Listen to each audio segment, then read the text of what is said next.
This is a lecture from Open Tuition. To benefit from the lecture, you should download the free lecture notes from opentuition.com.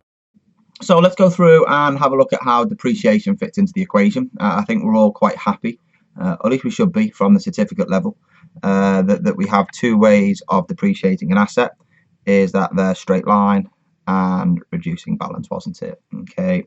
Remember, with regards to, was it your straight line?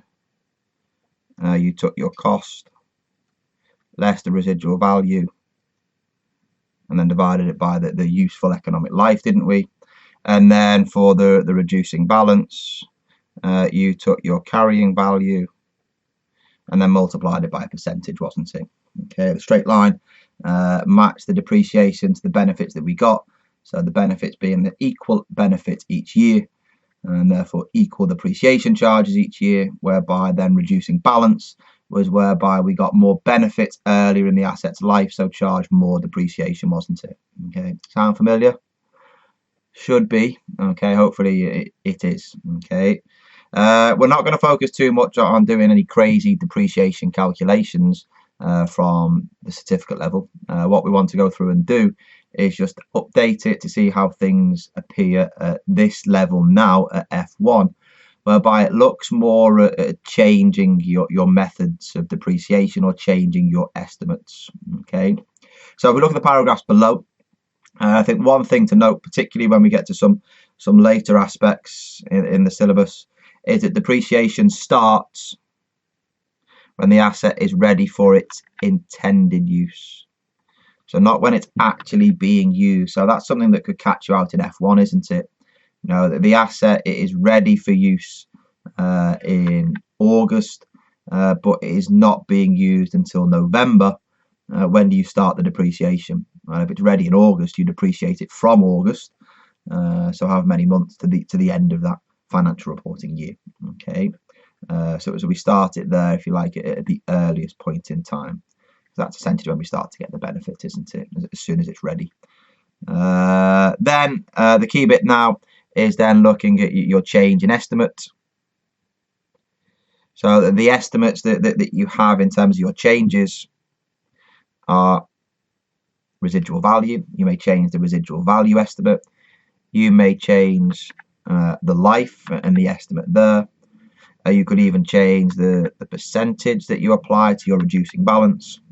There's nothing stopping you there changing the method from straight line to reducing balance, and vice versa, is there? Okay. Key bit is whatever the estimate is that you have changed, you apply that to the carrying value at the date of change, and then you apply the new estimate. So you work out the carrying value, and then you either go and apply now the reducing balance method as opposed to straight line, or you work out the carrying value and now apply your new life or your new residual value. Okay, so the key bit is you work out the carrying value and then apply what is new. Okay, sound all right? Should be. Let's go through there and have a look. Is it at the examples? Okay, so the first one that you've got there is looking at a change in your useful life. So it says calculate the amounts to be shown in the financial statements of Ecuador for the year ended the 31st of December. Is it 2015? Okay. So it says Ecuador bought an item of property, plant and equipment for 25 million on the 1st of January. Is it 2012? And depreciated it over its useful life. Is it of 10 years? So based upon that, 25 million, 10 years, is that $2.5 million per annum from January 12. Is it the December 2014? So 12, 13, 14, that's 3 years later. The asset's remaining life was estimated at 5 years. So what we're going to do is with that 31st of December 2014, subsequent years, we will depreciate that asset over 5 years. But what we need to do there is we need to apply that, don't we, to the carrying value. Okay, so let's go through and have a play around with it and make sure that we are happy. Okay, so what we need to do is we need to work out the carrying value, don't we? at the 31st of December? Was it there 2014? So if that's the case, we had the cost, which was the 1st of the 1st 2012, which was there at $25 million, wasn't it? Okay. We need to charge, is it depreciation? Is it there, I think, for 3 years, isn't it? For all of 12, 13 and 14. Okay. So that's my 25. Was it there for 10 years? Multiplied by 3. Is that $7.5 million. Okay. Netting that off, does that give me $17.5 million at the 31st of December 2014? Okay.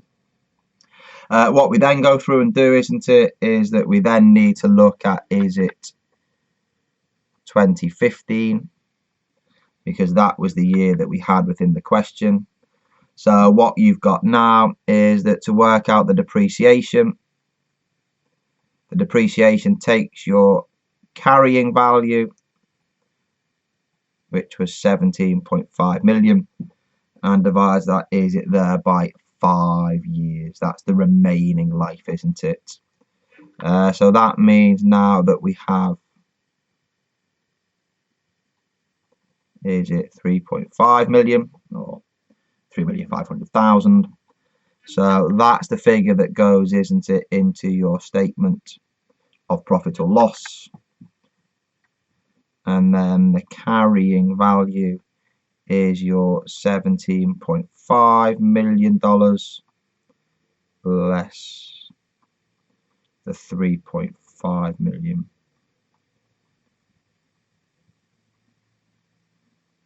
Which gives me 14 million, which goes to the statement of financial position, doesn't it? Okay, there we go. Happy with that? No? Yes? If you're not, rework it, rewind the video back, have a check, see that you're happy with it. And then the key bit that you've got there within that question, isn't it, is that the initial change took place on December 14. Okay, so that was 3 years since the acquisition. And then the next year is 2015, isn't it? So the carrying value at the end of the previous year, 2014, is then used, isn't it, to work out the subsequent depreciation. Let's have a look at the other example, whereby you have, is it a change in method? Okay, so either straight line to reducing balance or reducing balance to straight line, one way or the other. Doesn't matter. Whichever way you're going, you need to work out the carrying value at the date of change, isn't it? Okay. This example, it's horrible, but we'll go through and have a look at it. So it says, what would be the depreciation charge? Is it there for the year ended December X9? Okay.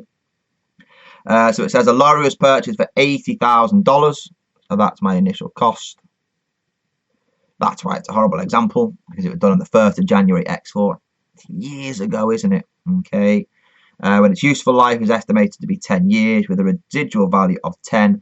However, the policy was 20% reducing balance. Okay.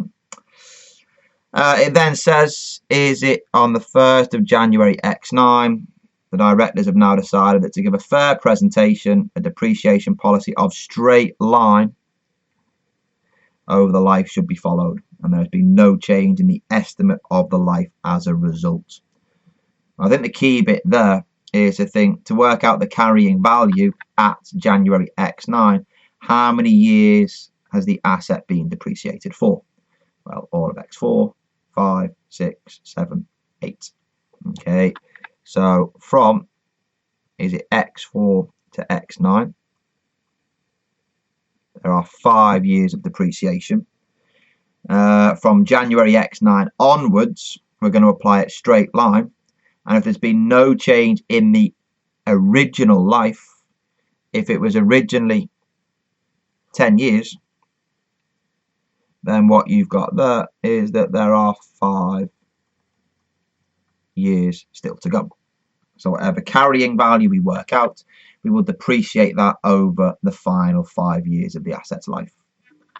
To go through and work out the figures, to work out the carrying value, I think that the notes at the back do it in a detailed, long-handed way. You don't have the time within the exam to do it the long-handed way. So if it is 20% reducing balance, that means that the carrying value each year will be 80% of the original value. There are 5 years, so I need to multiply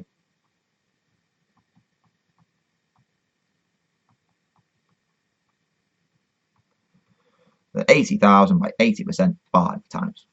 Okay, it saves you doing 80,000 multiplied by 20% and then deducting that figure from the 80 to work out the carrying value, taking 20% of that carrying value, deducting it, and then, yeah, key bit, 20% reducing balance means that after each year there will be 80% of that balance remaining.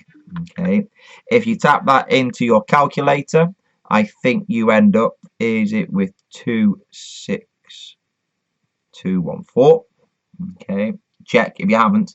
You've multiplied by 80% either too many times or too few times. And to go through there and work out the depreciation, you take your carrying value of 26214 and divide it, is it, by the 5 years. Tapping that on your calculator gives you 5243.